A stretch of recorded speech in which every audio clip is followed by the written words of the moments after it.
Assalamualaikum warahmatullahi wabarakatuh. Sebelum dimulai ceritanya, seperti biasa bantu dulu tekan tombol like dan berkomentar tuan dan anak. Terima kasih sesudah dan sebelumnya.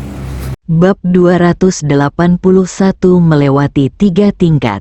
Henry, kamu harus masuk, kan? Pria itu bertanya dengan cahaya dingin berkedip di matanya. Saya tidak ingin berhasil. Dan saya tidak ingin tidak berhasil, Henry berkata sambil tersenyum sepanjang waktu.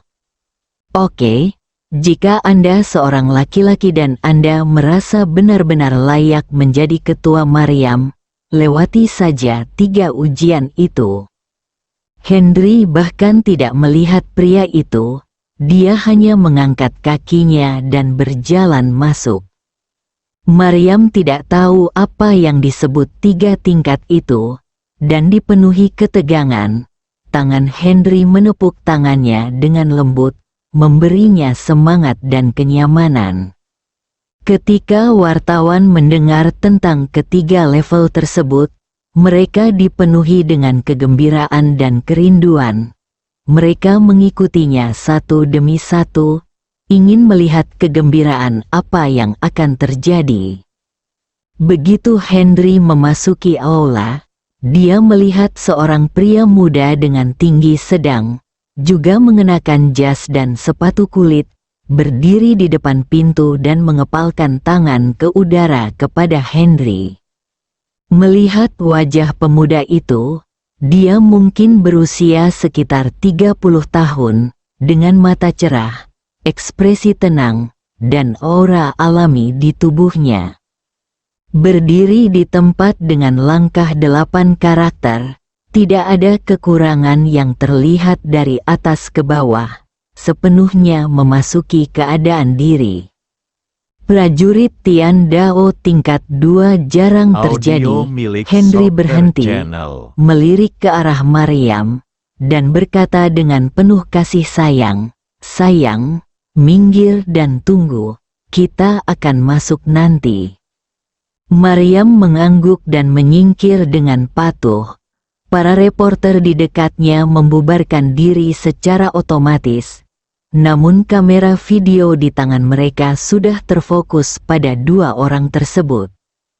Pihak lain tidak berbicara dengan Henry, dan bahkan kurang sopan. Dia melangkah maju dan bergegas. Tinjunya tiba-tiba diayunkan, bercampur dengan badai momentum yang dahsyat, bersumpah untuk menyapu semuanya. Henry menghindar ke samping dan menghindari serangannya. Lawannya tidak kenal ampun, meninju sekuat pukulan dan meninju secepat pukulan, tidak memberi Henry kesempatan untuk bernapas. Ups! Setiap kali dia melayangkan pukulan, Henry mundur selangkah, perlahan mendekati pintu aula. Maryam melihat bahwa Henry tidak pernah melawan, dan dia merasa cemas. Level pertama adalah lawan yang sangat kuat. Apa yang akan terjadi di 2 level berikutnya? Tidak heran grup Zhang menjadi pengusaha nomor 1 di Jakarta. Memang benar bahwa keluarganya penuh dengan orang-orang berbakat. Saya kira Henry mungkin tidak bisa lulus 3 ujian.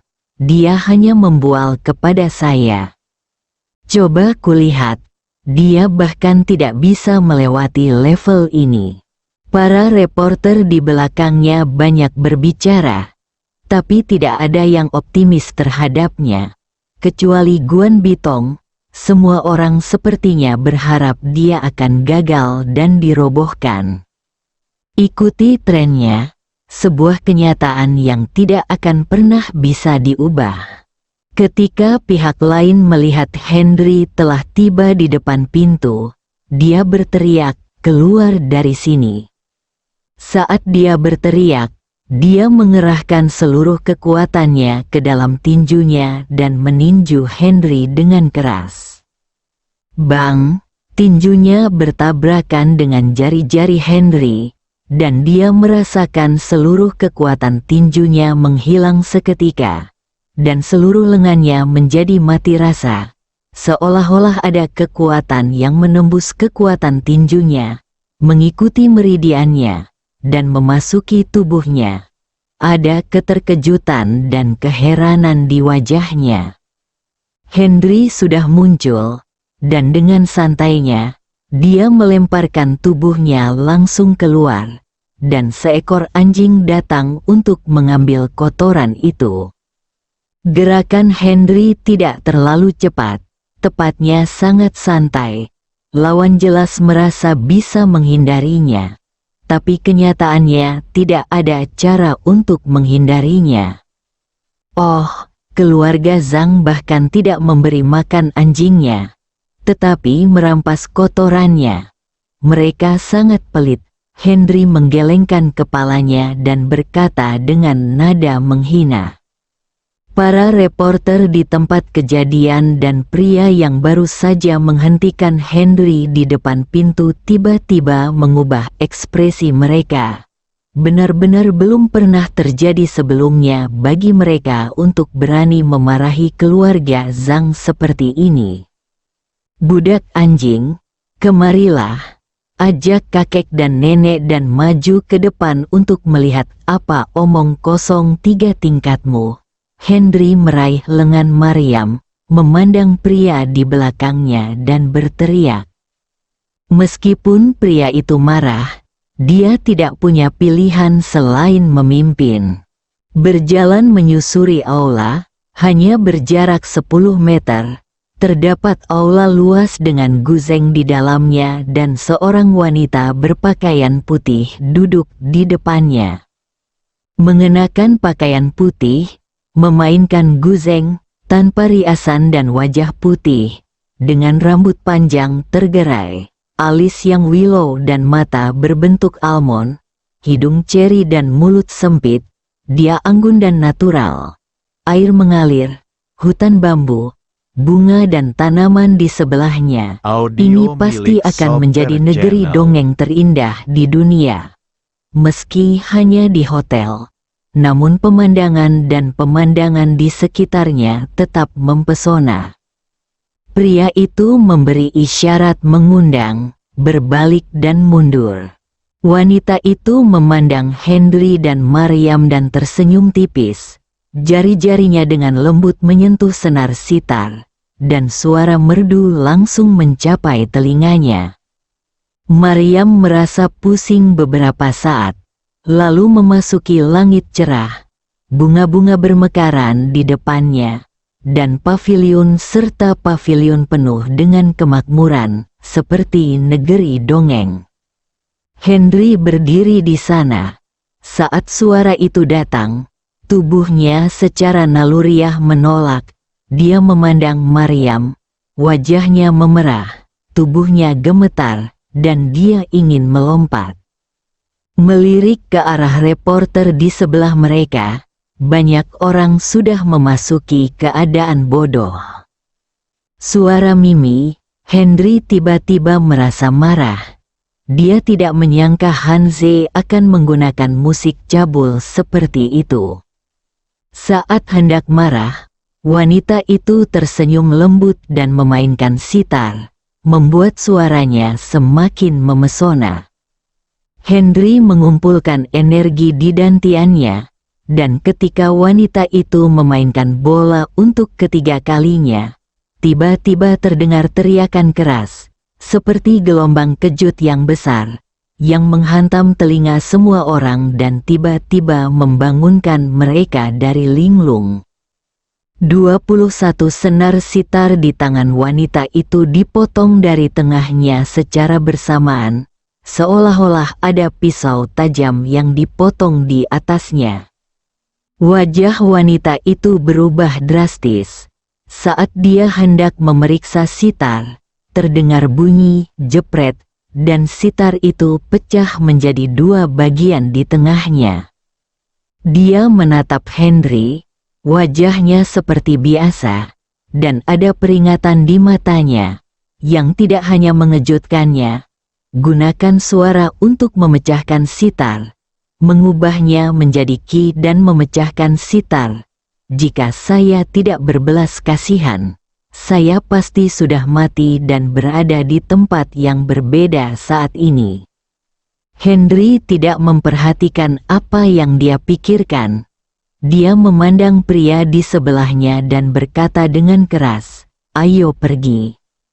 Pada saat ini, pria itu memandang Henry dengan ketakutan, dan reporter di belakangnya memandang Henry dengan bingung. Rahasia apa lagi yang dimiliki pria ini? Dia memiliki keterampilan medis dan seni bela diri yang luar biasa. Tetapi dia sangat bertekad secara mental, bukan karena dia.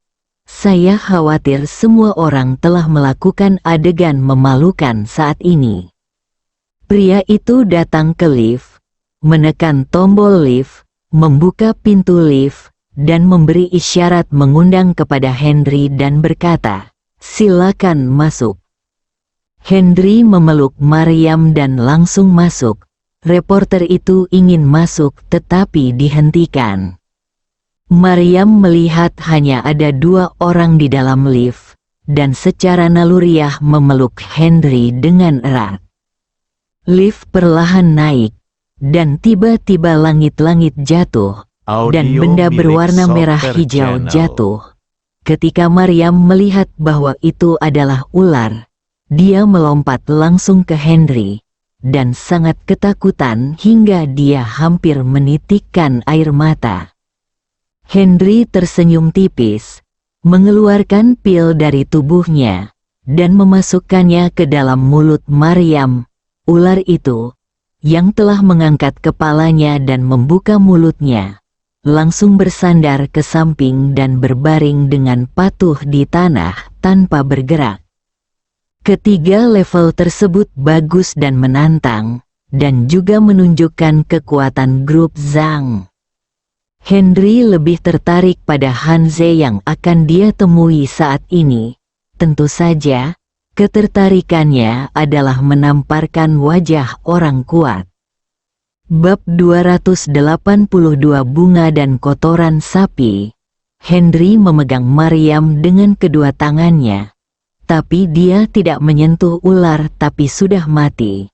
Hal ini membuat Maryam sangat aneh. Ular mati, tapi lift berhenti di lantai 7 dan pintunya terbuka. Maryam melihat ke arah pintu. Banyak orang telah berkumpul. Para reporter itu, yang tidak tahu cara apa yang harus digunakan, telah tiba di ruang perjamuan lantai 7 di depan mereka. Kamera di tangan mereka terus memantau flash. Saat pintu dibuka, hal pertama yang bergerak bukanlah Henry dan Maryam dalam pelukannya, tetapi ular yang merayap di tanah. Mereka sepertinya sangat tertekan, dan ketika mereka melihat tempat untuk melarikan diri, mereka segera lari keluar. Henry sangat gembira saat melihat ular yang dia duga merayap kemana-mana. Dia menggunakan ular itu untuk menguji keterampilan medis dan detoksifikasi saya. Saat ular itu merangkak keluar dengan cepat, para reporter di depan pintu dan kerumunan penonton berteriak keras dan mulai melompat untuk menghindarinya.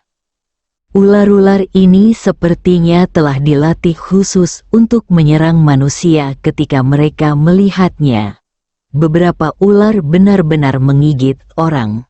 Tubuh mereka dengan cepat mulai menjadi hitam. 7 lubang mereka mulai berdarah. Dan di sana sepertinya ada lilitan seperti ular di tubuh mereka. Membuka mulutnya untuk menggigit.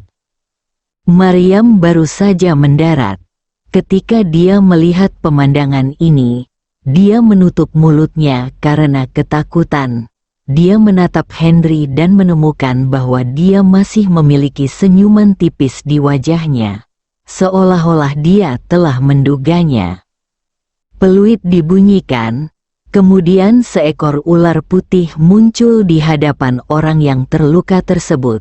Ular lainnya segera berhenti menyerang dan berkumpul mengelilingi ular putih tersebut. dan seseorang yang mengenakan jubah warna-warni dan mengenakan gaya berbeda telah mendekati orang yang terluka dan memberi mereka penawarnya. Saya tidak tahu apa penawarnya, tapi begitu saya meminumnya, warna hitam di tubuh pasien menghilang Audio dengan milik kecepatan yang Softer terlihat, Channel. dan dia segera bangun.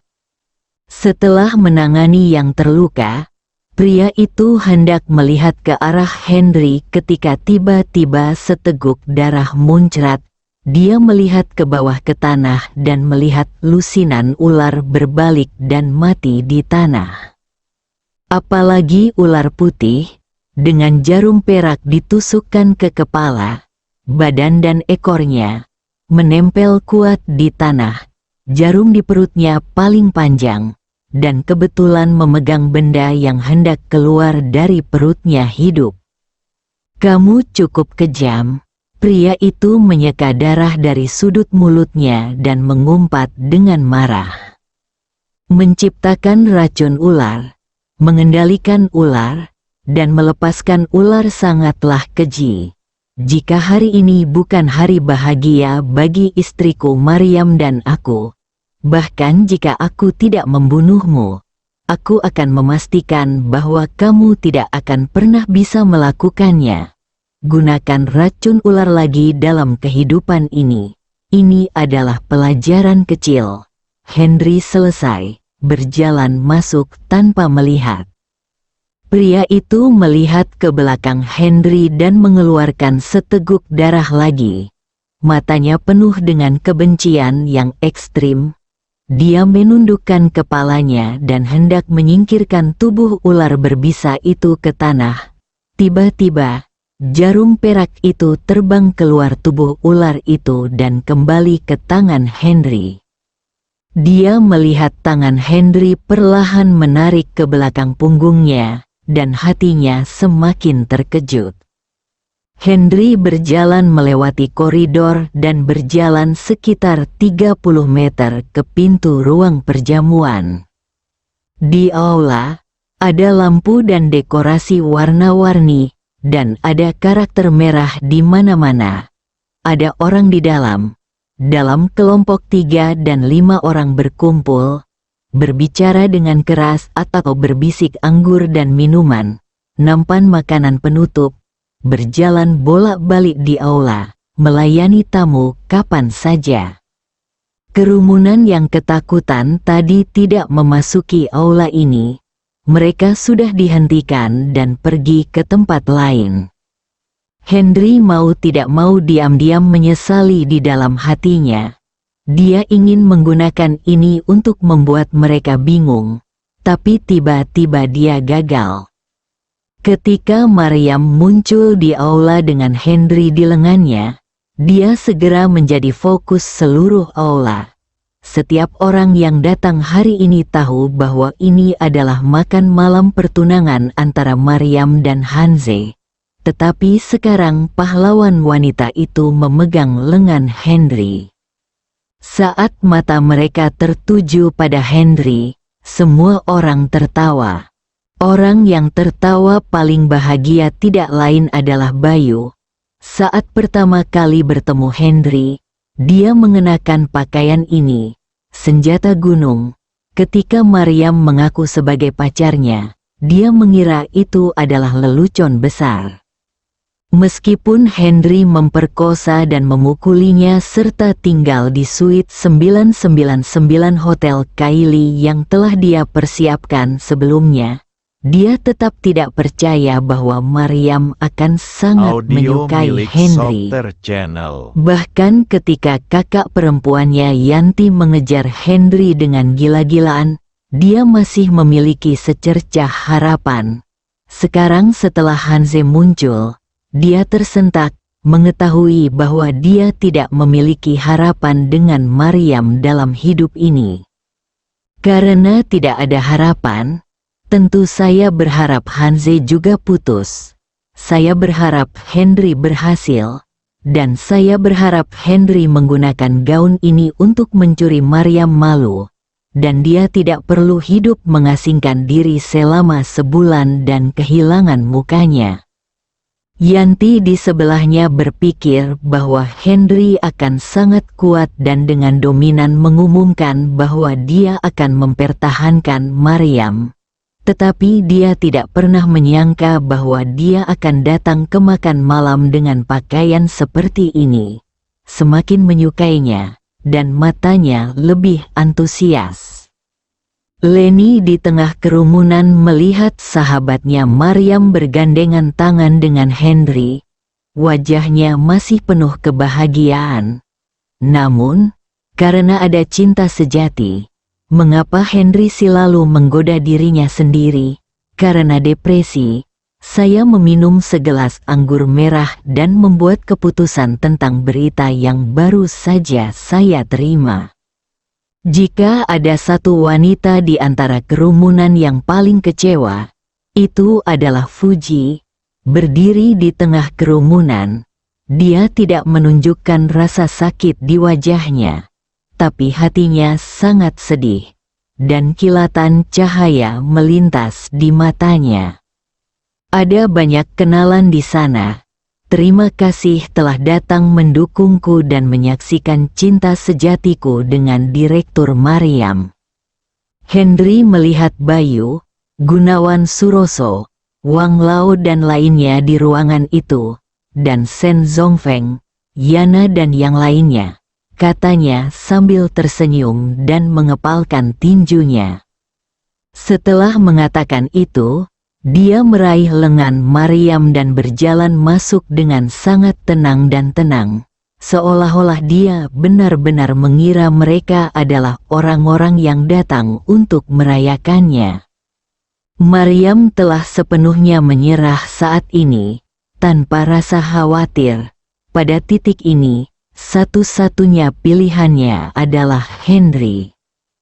Henry, pakaianmu sangat berbeda. Bukan? Shen Haoge melangkah maju, menatap Henry, dan berkata dengan ekspresi mengejek di wajahnya. Henry mengangkat alisnya tetapi tidak berkata apa-apa. Melihat Henry tidak berbicara, Shen Haoge menjadi lebih energik. Dia berbalik dan melihat orang-orang yang menghadiri perjamuan di belakangnya dan berkata, "Lihatlah dua orang ini. Apakah mereka terlihat seperti bunga legendaris yang tersangkut di kotoran sapi?" Hahaha. Begitu kata-kata Shen Haoge keluar, semua orang di aula mencoba mengendalikan tawa mereka tetapi gagal. Dan akhirnya tertawa terbahak-bahak. Maryam tiba-tiba mendekati Henry dan berkata dengan ringan, "Meskipun itu kotoran sapi, pria yang bisa membuatku bahagia adalah pria sejati." Shen Haoge tidak menyangka, begitu pula orang-orang yang hadir, bahwa Maryam, ketua yang sombong, yang akan membalas. Bersambung.